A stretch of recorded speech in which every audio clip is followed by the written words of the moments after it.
In today's job market, we're told that skills and experience matter most. We spend years building our resumes, collecting degrees, and perfecting our interview techniques, believing that what's on paper will open doors.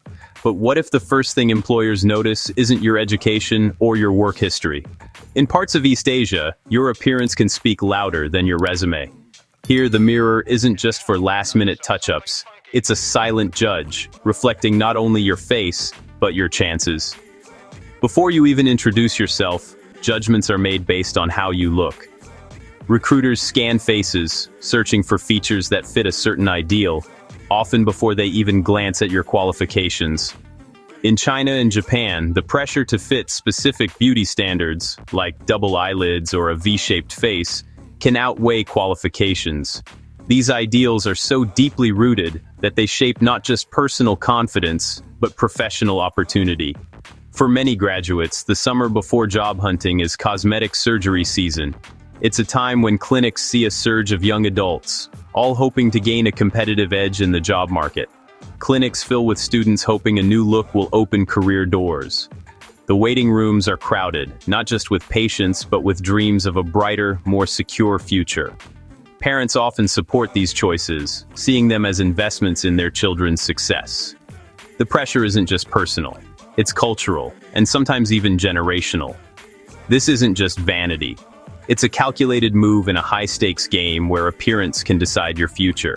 For many, it's a strategic decision made after careful research and soul-searching. The mirror becomes a tool for professional evaluation, and the resume is no longer your only ticket in. Every glance is a reminder that your face might matter as much as your credentials. When employers value looks, the message is clear. Some faces are more employable than others. The competition isn't just about who's most qualified, but who best fits the unspoken visual criteria. The door to opportunity may hinge less on your achievements and more on the face that greets the interviewer. In this world, your reflection can shape your destiny as much as your resume ever could. The expectation to look a certain way isn't always written, but it's deeply understood. From the moment you step into the workplace, subtle cues and silent judgments shape how you present yourself. It's not just about following a dress code, it's about fitting into an unspoken mold, one that's shaped by years of tradition and reinforced by those around you. In China and Japan, cultural values of harmony and conformity fuel appearance-based standards at work. Employees are expected to blend in, not stand out. And this extends far beyond clothing.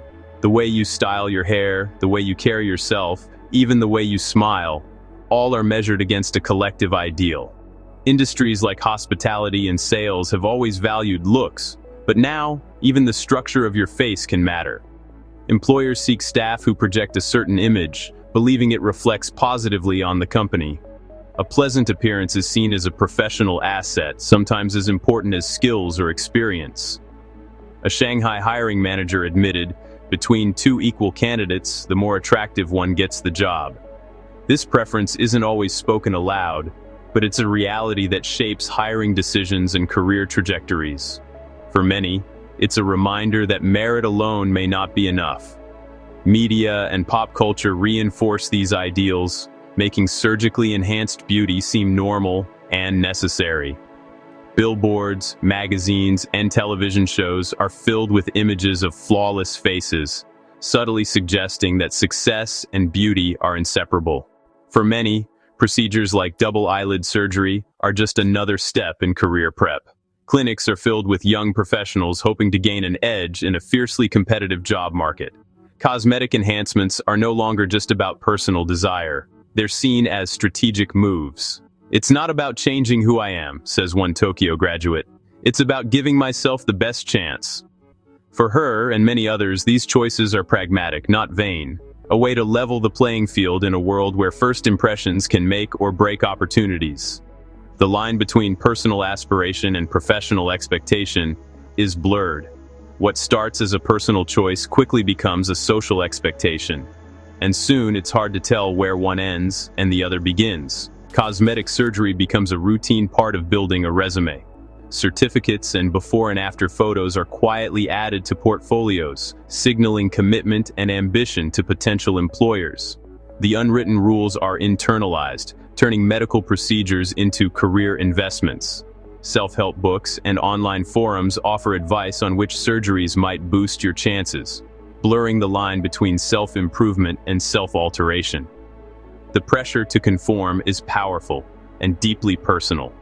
For many, it's a constant negotiation between authenticity and ambition, between who they are and who they feel they must become to succeed. In some industries, appearance isn't just implied, it's policy. Airlines in China, for example, judge flight attendant candidates on height, weight, skin, and facial symmetry. Cosmetic surgery is often seen as a prerequisite.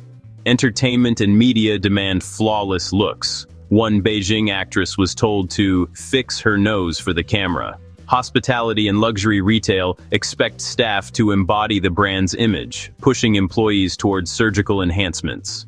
The message, "Your face is part of the uniform." These standards in visible roles reinforce the idea that beauty equals competence. The result, a feedback loop where cosmetic surgery becomes a strategic career move. The pressure spreads, shaping expectations across the professional world. Even in traditional offices, a beauty premium quietly shapes careers. Attractive employees are often seen as more capable, confident, and leadership-ready. In sales, companies believe a polished look wins clients. One Japanese executive admitted, "We want our reps to make the best impression."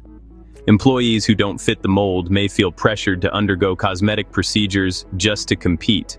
After minor surgery, a Chinese manager noticed she was suddenly included in more important meetings. The link between looks and opportunity is hard to ignore. The pressure to stay youthful and attractive is especially intense for women, adding stress to already demanding jobs. Behind the scenes, many professionals feel judged on appearance, not just performance. The unspoken demand to invest in looks is a hidden burden for many. For influencers in China and Japan, appearance isn't just an asset, it's the business. Their faces are their calling cards, and every post is a performance. In a digital world where first impressions are everything, looking flawless is the ticket to opportunity, sponsorships, and fame.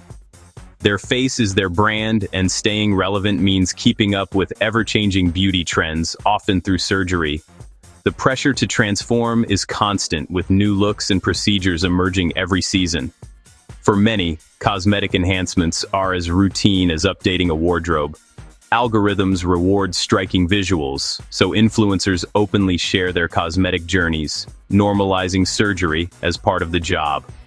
Followers are invited behind the scenes, witnessing every tweak and transformation, blurring the line between authenticity and aspiration. "My followers expect a certain look," says a Japanese beauty blogger. "They want to see perfection, and if I don't deliver, I risk losing their attention. If I don't keep up, they'll move on." The fear of fading into digital obscurity is real, and every like, comment, or unfollow feels personal. Surgery becomes a business expense, not just a personal choice. Influencers budget for procedures the way others might for equipment or advertising, seeing it as an investment in their future. The pressure is relentless, with followers quick to point out flaws and trends shifting overnight. Criticism can be harsh, and the demand to adapt is unending. The line between personal identity and public brand disappears.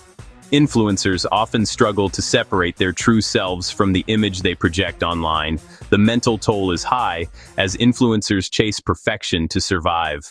Anxiety, burnout, and self-doubt are common side effects of this high-stakes game. Cosmetic procedures are seen as essential for career longevity. For many, it's not about vanity. It's about staying in the game, keeping the audience engaged, and securing their livelihood. In this world, perfection isn't optional. It's required. The pursuit of flawlessness is both a job requirement and a personal burden, shaping every aspect of an influencer's life. Linking cosmetic surgery to employment raises tough ethical questions. Should anyone have to alter their body for a job? This expectation undermines autonomy and self-worth. The psychological toll is real: chronic anxiety, low self-esteem, and a cycle of dissatisfaction. Cosmetic surgery is expensive, giving the wealthy an edge and deepening inequality. The message success is for those who can afford to look the part. As everyone chases the same look, diversity suffers, at work and in society. Companies that value uniformity may overlook unique perspectives and talents. The demand for conformity goes far beyond skin deep, shaping workplace culture and inclusivity. Despite the pressure, resistance is growing. Social media debates and legal calls for anti-lookism laws are gaining traction in China and Japan. Some companies are adopting blind recruitment and celebrating diverse looks in ad campaigns. Policy changes, like removing photos from job applications, are starting to shift the focus back to skills. The question remains, should appearance decide professional worth? The push for change is just beginning, but it's a hopeful sign. True meritocracy means valuing people for their skills and character, not just their looks.